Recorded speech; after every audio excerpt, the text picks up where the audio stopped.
Álvaro, então agora você quer falar sobre alguns aspectos de decadência, né? Aqui no nosso canal a gente tem várias informações falando sobre vários aspectos do planeta, da saúde, da genética, mas parece que você quer entrar numa outra porta aí para poder levar para esse assunto. Compartilha conosco. É verdade.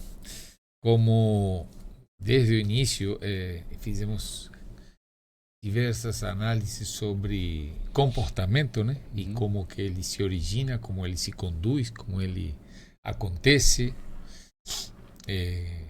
me deu a inspiração para falar também, né? Sobre comportamento desde sua condição original e como ele acontece, né?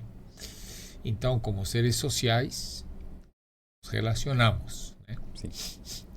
Relacionamos e como a nossa estrutura social definitivamente a maior do planeta, também parece ser que as complexidades ou as regras vão se cumprindo de acordo a todo esse conjunto, né, de interações que chamamos de emoções, né? E novamente o link é que nossas funções, gostaria de fazer um breve resumo do que já comentamos em outros episódios, né? Os seres vivos do reino animal no qual estamos inseridos, para cumprir nossa função com sucesso, temos três coisas que a genética produz, né? Nossa estrutura física, que é necessária que seja muito boa para que eu possa cumprir, ser bem sucedido na minha espécie, nossa estrutura fisiológica, toda a interação de tudo que representa meu corpo e o meu comportamento. Porque se eu não consigo atender às regras de comportamento da minha espécie, alguma coisa vai acontecer não muito boa, com certeza. Para cada espécie existem regras que serão cumpridas e que se o indivíduo está perfeitamente engajado naquela regra para cada espécie, ele poderá ser bem sucedido, senão fatalmente algo acontecerá até a sua própria exclusão e pronto. Bom, então eu quanto mais observo, vejo, estudo e assimilo, mais me impacta quanto que a genética comportamental é fascinante, né? E suas regras é uma coisa incrível. Então, por que o título? Amor, afeto e humildade em decadência. Porque são regras de qualquer ambiente em vida social e que determinam quem é o alfa e como que o indivíduo se sente realizado ou não em todas as suas emoções no que refere ao vínculo com os outros congêneres, seja matrimonial, seja amistoso, seja familiar, seja laboral, seja no esporte, seja em qualquer lugar onde ele vá, né? E há uma regra infalível que ocorre 100% das situações em que o vínculo afetivo é mais íntimo ou mais forte quando a população é menor.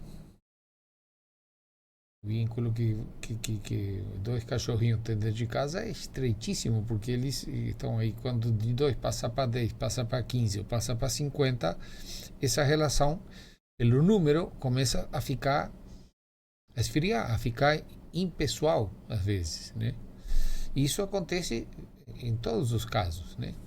E o crescimento populacional, do qual eu tanto me preocupo, tanto vai aumentando que as pessoas vão se tornando mais personalistas e não socializáveis ou não sensíveis com o meio, né? Se você vê várias coisas que a gente observa no dia a dia, né? O indivíduo mora numa grande metrópole, num apartamento, ele não sabe quem é o vizinho, não tem nem ideia, ou mal o cumprimenta no elevador quando é por acaso que se encontram. Essas relações começaram cada vez mais a se esfriar. E isso se vê na humanidade toda, como nos tornamos mais frios, mais egocêntricos e menos solidários, né? E eu, como gosto muito de observar, vejo assim, em coisas simples, digo, realmente as coisas estão mudando, né? Às vezes a pessoa vai passar na faixa de pedestre, em algum lugar se cede o passo a alguém, cada vez tem menos gente que pelo menos que agradece, e é um gesto de amor, né? Quer dizer, a pessoa te dá um sorriso, é uma coisa que cada vez está menos presente na nossa sociedade. O indivíduo vai no supermercado e desejar um bom dia, o caixa do supermercado cada vez está menos presente. Essa frieza está avançando, infelizmente. Você tem noção do porquê? Sim, tenho. Tem uma relação direta com o número de população. A população fica mais fria. Hoje em dia, a relação dos próprios pais com os filhos, porque tem menos tempo, porque tem que cada vez mais exigidos em sustentar a família ou em consumo, ou que seja, mas cada vez o homem e a mulher saem para trabalhar e aquela relação cada vez vai ficando mais fria, né? Eu observo, por exemplo, as músicas.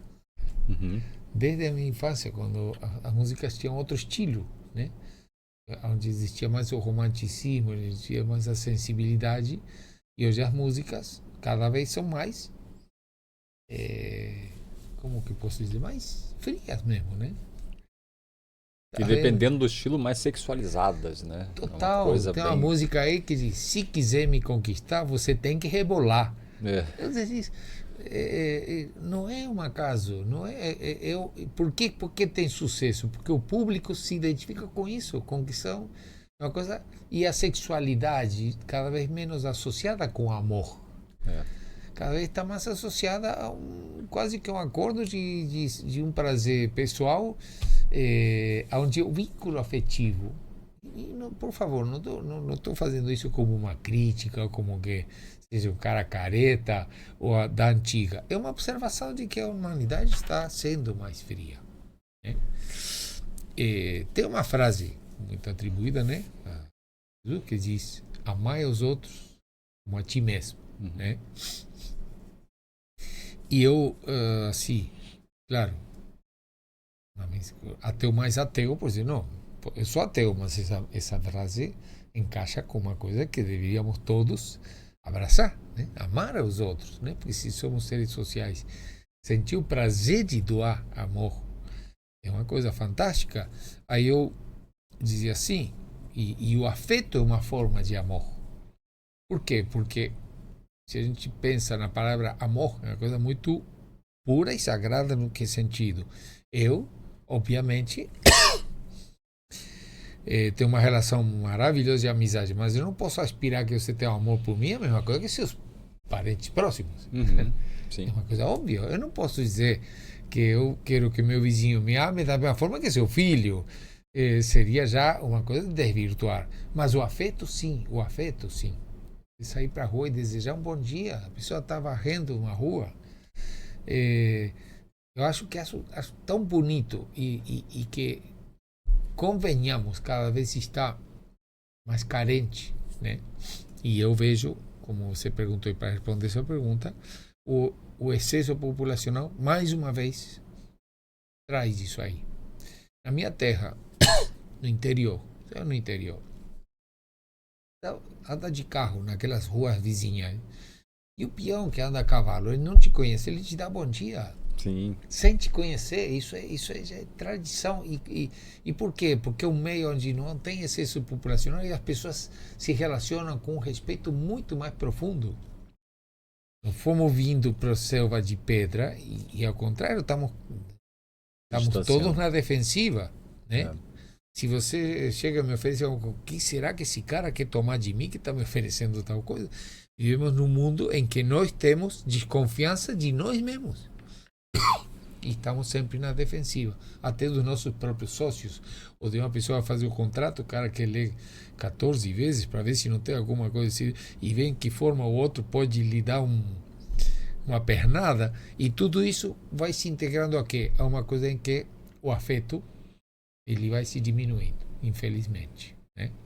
Então, o tema é mais amplo do que simplesmente isso, né? E eu gostaria agora de entrar em porquê e como. E então, de novo, tentei me valer de informação, né?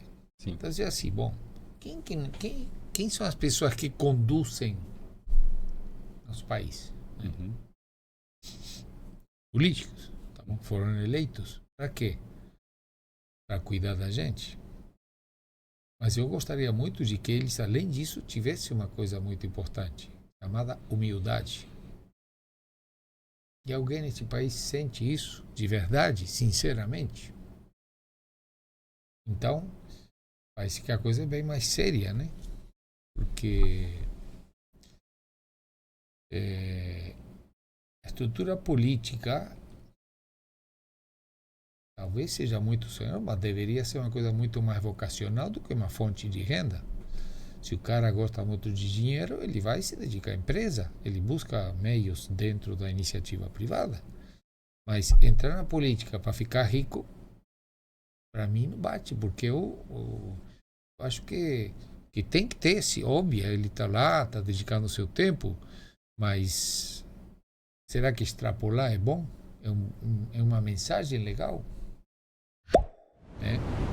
O senhor acredita também que as redes sociais podem estar contribuindo para essa dinâmica de esfriamento das relações? Vou te dar um exemplo. Sim. Quando eu vou na academia de manhã, vou lá fazer meus exercícios, tal, tô lá fazendo no aparelho, provavelmente quem está assistindo agora de repente faça alguma atividade física e vai notar isso na academia. Chega naquele ambiente, está cada um no seu aparelho e quando está no intervalo de um exercício, está com a cara no celular, sim. né, olhando a rede social ou falando com alguém no WhatsApp. Né? E fica aquele ambiente assim, cada um no seu mundo.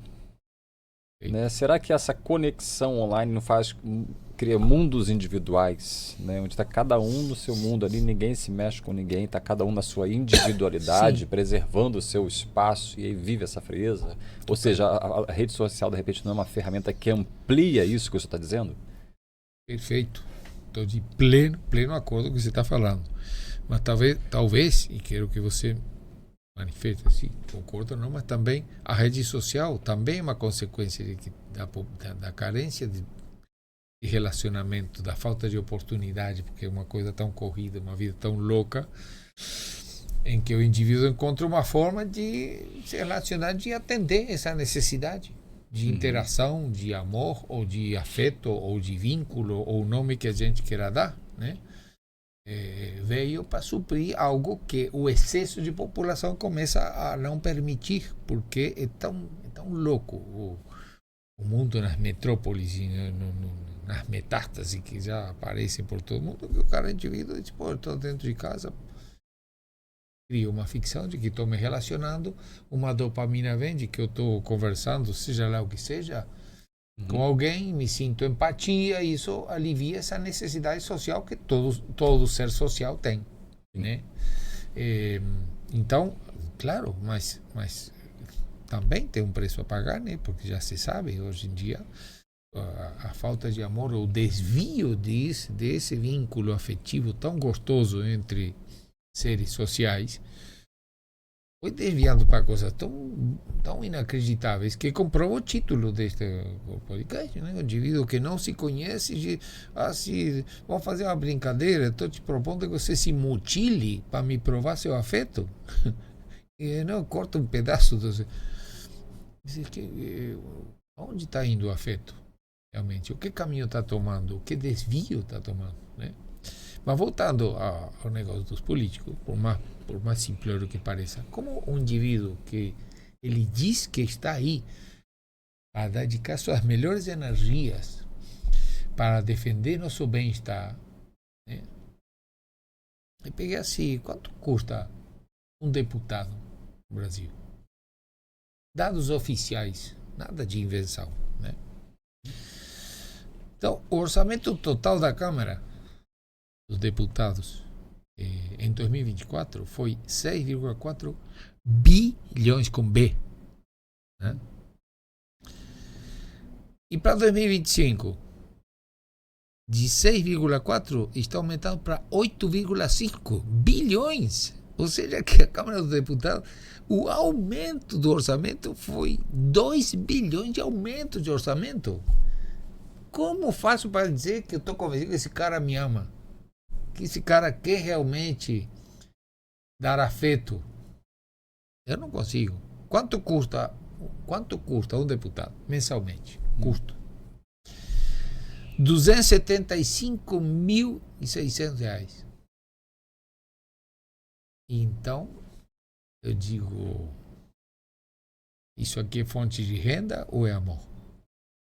Como faz para me convencer olho no olho? Um por um. Virou uma profissão, né? Algum deles não, eu não preciso disso tudo, que seria humildade. Não preciso disso tudo, não.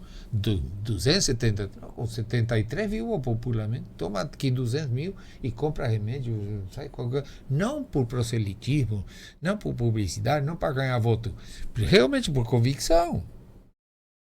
Porque eu, sinceramente, dizer que um deputado precisa de 273 mil reais por mês.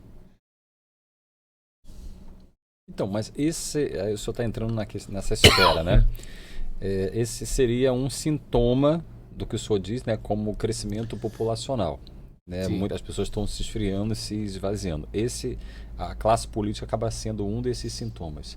O senhor consegue identificar e exemplificar para a gente outros pontos da sociedade, além da classe política, né, que também estão nesse processo de esfriamento? Sim, tem. Eu puxei muitas informações aqui, né? Uhum.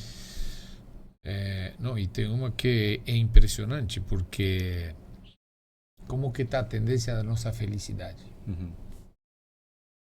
Queda livre. O aumento de depressão, uma coisa pavorosa. Casos de depressão aumentaram de 25% a 27% durante a pandemia. Tá? Mas ele não parou por aí. Então, em adolescentes de 10 a 24 anos, os casos de depressão aumentaram 45 milhões. De 45 milhões em 90 a 70 milhões em 2021. Mas por que isso? Porque somos tantas pessoas que não tem espaço para a pessoa ser feliz. Para encontrar uma forma de vida, para encontrar um relacionamento. E isso, é claro que traz uma questão. Como que uma pessoa depressiva consegue dar amor? Sim. Mas esses dados o senhor trouxe durante a pandemia, né? Foi os dados mais recentes? Agora já está... Os mais atuais? Porque, por exemplo, você poderia argumentar dizendo, não, essa pandemia foi um problema, está todo mundo trancado dentro de casa. Conflitos armados. Em 2024, houve 61 conflitos armados. 61. Tá. Quase 160 mil mortes foram causadas por violência organizada. Outro estudo, 233 mil mortes por conflitos. Em 2024, já passou a pandemia, tá? Um aumento de 30% em relação a 2023. 30%. Aumento de mortes. De mortes. Por conflitos. Por conflitos. E aí, dou a todo mundo o direito de me chamar de leviano. Alguém, nesses líderes que estão conduzindo guerras, vê um sentimento de amor mesmo? E de humildade? E por que digo humildade?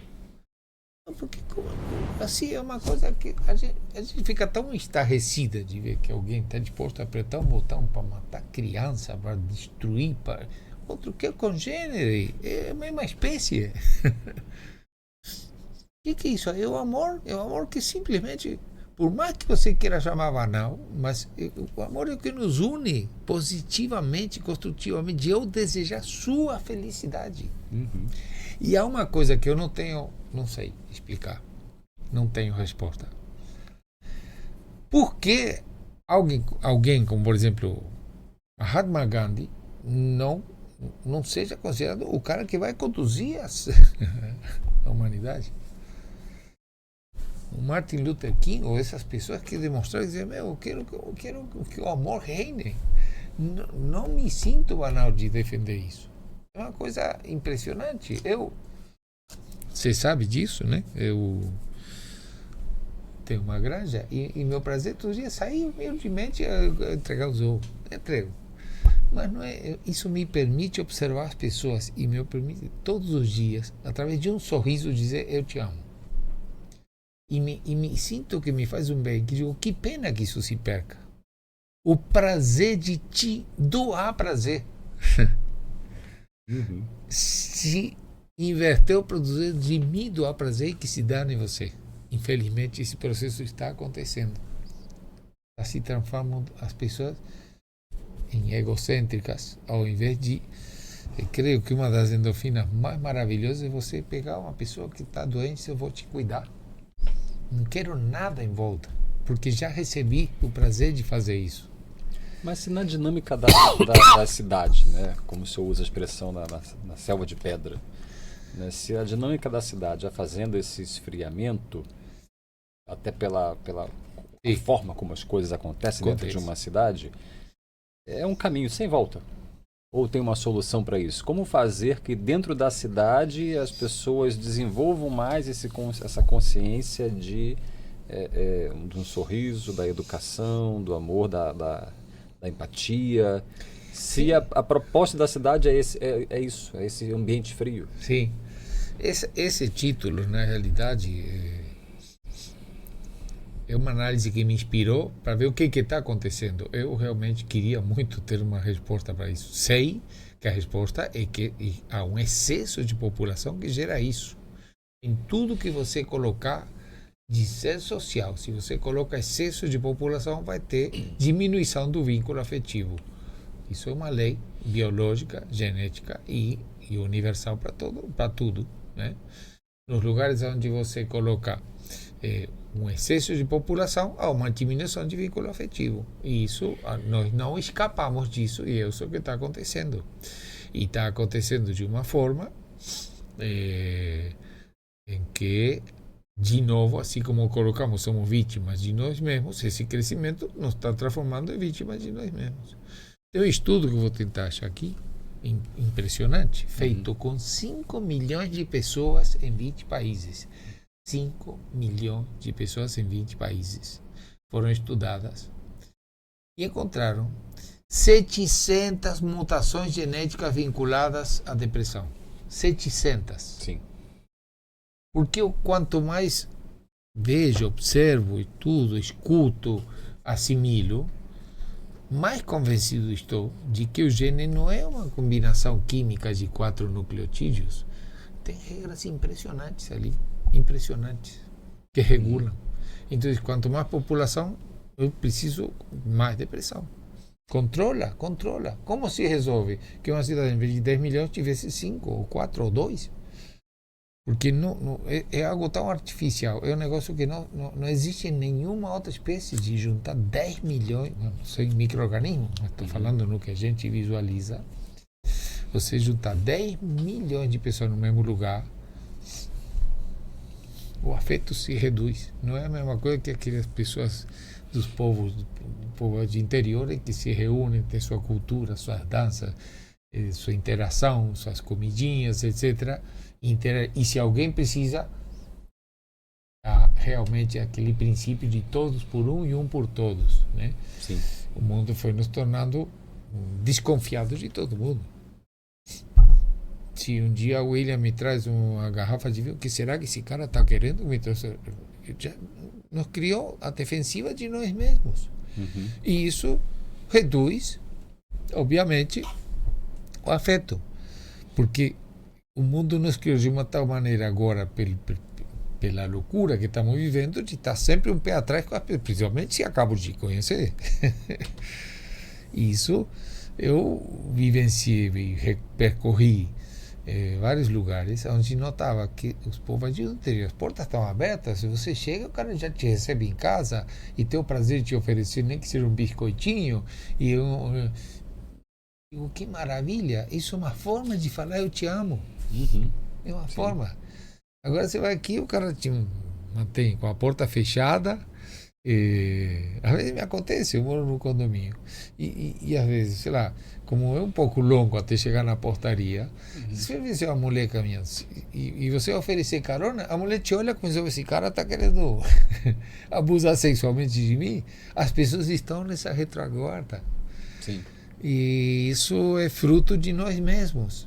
E a essência de que o amor é uma questão genética, comportamental, da vida em sociedade, em que se ele se perde, muitas coisas, muito sofrimento vem, né? E está se perdendo. Todo mundo fala, isso já estou sabendo, para que você foi aí para falar? Porque nós já sabemos que está mais no pé, mas por que será que está acontecendo isso? Hoje aconteceu uma coisa mais trágica impossível pensar. Hoje, você deve ter visto, hoje, né? Numa cidade do interior do Rio, Itaperuna, o pai não aceitou que um filho tivesse um namoro à distância com uma pessoa que não conhecia, tirou o celular, 14 anos, matou o pai, a mãe e o irmão de 3 anos. Hoje. Está no noticiário. Não entendi. Quem matou quem? O filho matou o pai, a mãe Eita. e o irmão de 3 anos porque o pai tirou o celular dele. Ixi. Mas que sintoma é? De que, de que tá muito louco aquilo de que o afeto simplesmente está sumindo, está desaparecendo. Está desaparecendo. Está em extinção e praticamente, porque toda essa desconfiança que temos que ter com todo mundo que nos rodeia é porque alguma coisa não está indo. O que é? Excesso de população. O que poderia resolver? Claro, não vai fazer assim e dizer as pessoas vão tomar consciência de controlar a natalidade como controla em casa, né? Mas isso é diário. Então eu escutava vindo para cá o rádio. Até quando isso vai acontecer? Como que pode? Como se explica? Filha, vem cá ver podcast. Até quando? Até quando a gente dizer vamos controlar o que nós temos, o que nós mesmos descontrolamos, né? Esse processo de sentir amor por doar felicidade, por doar um sorriso para uma pessoa que simplesmente deu troco no supermercado, é sensacional. Eu acho, para mim, isso assim, sabe, é um elixir. Teve um grupo de turistas que foi lá visitar a Madre Teresa de Calcutá. Turistas americanos. Isso é da vida real. E quando chegou a Madre Teresa cuidando de pacientes terminais paupérrimos, assim, nas piores das condições. E aí chegou, que ficou tão impressionado, Madre Teresa, eu não faria isso aí por nenhum dinheiro do mundo. E ela falou, eu também não. Né? E eu vi um estudo de uma pessoa que eu admiro também, que me pareceu sensacional, que ele falou o seguinte, vamos falar de egoísmo, né? Egoísmo, começou Hitler, ou sei lá quem, o Mussolini e tal, e vamos falar de altruísmo, Madre Teresa, e ele falou assim, e se eu digo que Madre Teresa é egoísta? Todo mundo fica surpreso, como egoísta? Ela está atendendo um prazer enorme que tem dentro do coração dela de se doar para mitigar a dor dos outros. Ela tem essa necessidade. Egocentrismo é outra coisa. Egoísmo no mais puro dos sentidos. Eu sinto o desejo de te ver feliz, me faz prazer, me faz bem. Te ver feliz, se eu puder contribuir para a sua felicidade, eu vou atender um prazer meu. Pronto. Não quero nada em volta. E isso é muito fantástico, e é tão fantástico que, evidentemente, cada vez está se perdendo. Cada vez está se perdendo. Vivemos em um egocentrismo. Na sexualidade, na vida, na relação, no trabalho. Quanto maior a multinacional, mais fria a relação entre as pessoas. Sim. As empresas familiares ainda interagem. No final do ano, fazer a festinha. Enfim, é outro ambiente, né? Quando é uma empresa média, outra coisa. Quando é mais alta. E em nome da eficiência, aí sim que o amor se desaparece, né?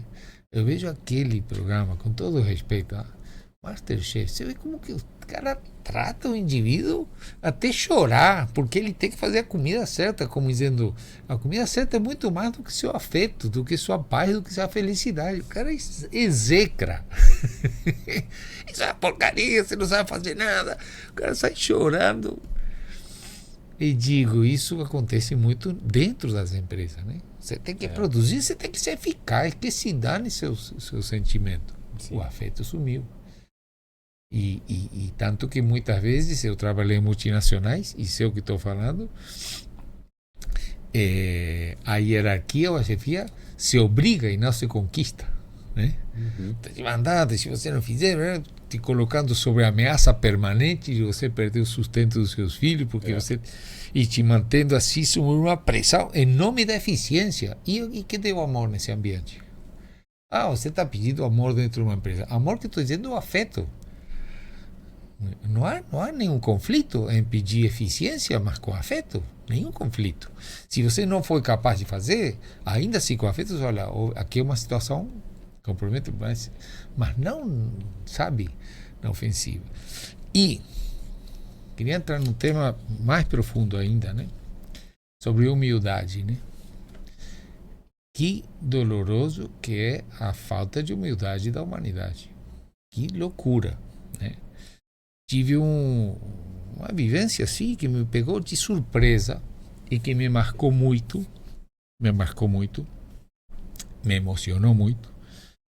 Uma circunstância, uma visita em casa, alguém que veio acompanhar, alguém que vinha me visitar, era um acompanhante, um senhor que vinha para ver uns passarinhos e tal. E então estávamos aí num ambiente maravilhoso. E dentro um senhor que era de cor. Alguma forma a conversa foi que dizia, mas nós, pessoas de cor, como que ele se sentia que tinha, meu amigo, olha, me pegou. Digo, eu sou de origem europeia. Sabe o que eu sinto? Um desejo enorme de lhe pedir desculpas pelo que a minha espécie, minha raça fez com vocês. De desculpas. Como é que pode... Quem não sabe em que condições foram caçados igual animais, trazidos amarrados, chegava a, sei lá, 10% vivo, escravizado como bicho, e hoje quem é que pode ter o direito de dizer que eu não gosto de um homem de cor? Como é que pode isso? Quer dizer, que eu te trago as piores coisas, te tiro do seu ambiente, da sua família, te arrebento de açoite se você não trabalha comigo, te vendo como se fosse um animal. E depois que cortou a multa, custa a liberdade, entre aspas, porque aí dá para fazer outro podcast, ainda dizer que eu não gosto de você? Como é que pode a humildade estar tão levada a zero de pegar? Meu, se eu te causei o sofrimento, a primeira coisa que tem que dizer, William, me desculpa, te causei um sofrimento? Como que hoje ainda... indivíduo se sente na autoridade, eu não gosto de você. Sabe quanto você tem de diferença? Falo para quem quiser, né? Você, entre homem negro e você, quanto tem de coincidência genética? 99,9999%. Sabe o que significa a cor de pele? Simplesmente que houve uma imigração para países que têm menos sol, precisava formar vitamina D e por isso a melanina não foi tão necessária, então acabou isso. Então, eu sei que muita gente vai dizer que é um comentário banal, mas eu não acho banal. Não acho. A humildade é uma coisa uma das coisas mais carentes na humanidade, sabe? A humildade dizer, poxa, como é que pode eu querer fazer uma fábrica, uma bomba atômica para jogar você, ou vice-versa, né? A humildade é outra coisa que está em extinção, infelizmente, e é característica nossa, e eu sei que cortar na própria carne é difícil, mas eu me permito analisar para justificar essa inspiração do título, né? Está, sim, infelizmente em extinção, é uma constatação, é culpa nossa mesmo, nossa, de todos nós, e a única solução seria que não tivéssemos crescido a população, porque tudo isso veio acompanhando uma consequência de hoje estamos todos contra todos, né? Não sabemos aonde vai sair a decepção. De um cara te passar a perna, de um cara te tentar de você estar na defensiva contra todo mundo que te rodeia, né? Sim.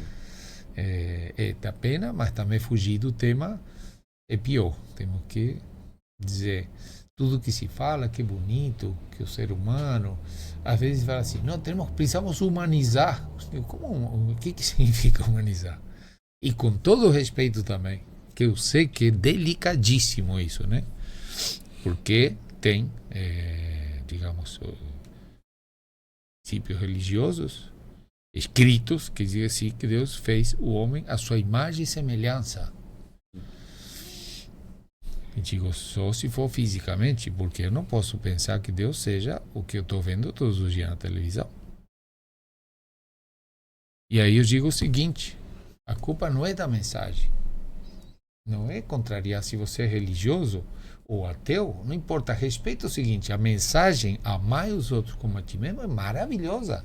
A culpa não é do pai, se você tem um pai. A culpa é dos filhos que não seguem aquilo que o pai orientou. Né? O pai chega, filho, faz o dever de casa, respeita a sua mãe, faz sua caminha, ajuda em casa. Esse é um caminho de você sentir paz com você mesmo. Aí o cara sai, vai fazer outras coisas. O pai te passou, o pai te disse. Destruiu, né? A instrução tá, a culpa não é de outra coisa que nós mesmos. Vamos ter humildade de aceitar. Sim. Porque se houve a chegada de Jesus, né? Ou de qualquer outro profeta, diz assim, vim para salvar. Você tem a profunda fé, que eu respeito demais. Já se passaram 2025 anos? Se não houve salvação, não é. Eu vim para te salvar, para dizer, William, faz isso aqui desse jeito. Não, eu vou roubar, eu vou fazer outras coisas. A culpa não é da mensagem. A culpa não é. Todas as religiões pregam o amor. Todas. Sim. Então, se não dá certo, não é culpa da mensagem. Não dá certo porque a necessidade da humildade. Peraí, eu estou errado, cara. Estou fazendo errado. Vamos ver se dá tempo de eu me corrigir.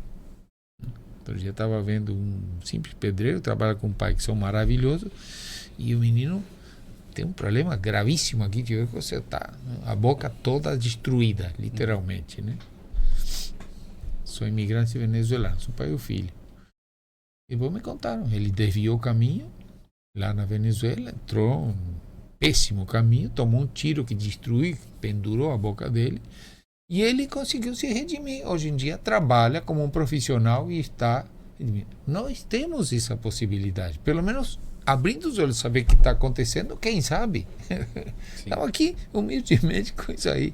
Nosso trabalhinho de beija-flor é tentar dizer, tá sim, em extinção, mas ainda não extinguiu. Estimular dentro de nós que a endorfina e a dopamina de ter feito alguma felicidade em alguém é sensacional. É sensacional. Quem sabe isso possa dominar mais o mundo do que o egocentrismo, esse é meu umbigo e o resto que se vire, né? Que maravilha. Eu quero aqui poder agradecer mais uma vez por esse bate-papo, por estarmos aqui juntos, né, fazendo essa conversa com esse tema tão bonito, né, que quem está assistindo possa também se sentir tocado, tenha gostado de ouvir o seu Álvaro aqui com os pensamentos, as reflexões dele, né, e é isso, que bom. Vamos juntos fazer mais novos episódios, não é verdade? Se Deus quiser. Aí estaremos, sim, com certeza, buscando sempre a inspiração, buscando a informação e compartilhando, que é um ato de amor, né? Estamos aqui por isso, né? Para dizer, ter uma ideia, quem sabe, ajuda alguém a se sentir melhor, se sentir mais feliz ou se sentir mais bem informado, mais clarividente naquilo que recebe. E eu peço mais uma vez, nos ajudem a compartilhar, disseminar essa sementinha que tem a mais pura das intenções de encontrar caminhos, né? Maravilha. Muito obrigado, viu, Salvo? Muito grato, viu? Tudo muito de bom. grato mesmo. Até o próximo. Até a próxima. Até a próxima. Tchau, pessoal.